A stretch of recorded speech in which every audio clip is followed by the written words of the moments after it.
আমি ছোটবেলা থেকে দেখে এসেছি রাজনীতি মানে নতুন নতুন মিল কারখানা তৈরি এবং কর্মসংস্থানের ব্যবস্থা করা। প্রিয় ভাই বোনেরা, আমি ছোটবেলায় থেকে দেখে এসেছি রাজনীতি মানে মানুষের স্বাস্থ্যের ব্যবস্থা করা। প্রিয় ভাই বোনেরা, রাজনীতি মানে আমি দেখে এসেছি মানুষের নিরাপত্তা নিশ্চিত করা। কাজে এটাই হচ্ছে আমাদের রাজনীতি।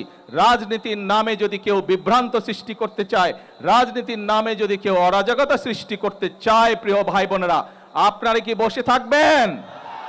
আমরা কেউ বসে থাকবো না। কারণ বিএনপি যে সকল কর্মসূচি গ্রহণ করেছে, প্রত্যেকটি কর্মসূচি হচ্ছে এই দেশের খেটে খাওয়া মানুষের কর্মসূচি। সেজন্যই আমরা আন্দোলন করেছি। আন্দোলনে বাংলাদেশের মানুষ লক্ষ লক্ষ হাজার লক্ষ মানুষ প্রাণ দিয়েছে, হতাহত হয়েছে। এখন আমরা ৭১ সালে যেমন দেশকে স্বাধীন করেছিলাম, আমরা ২৪-এর আন্দোলনের মাধ্যমে দেশকে স্বৈরাচার মুক্ত করেছি। এখন হচ্ছে আমাদের দেশ গঠনের পালা, এখন হচ্ছে আমাদের মানুষের ভাগ্য পরিবর্তনের পালা। কাজেই আমার এই রাজনীতির সাথে দেশের মানুষের ভাগ্যের পরিবর্তনের রাজনীতি, দেশ গঠনের রাজনীতি, এই রাজনীতির সাথে আপনারা কে আছেন? হাত তুলুন।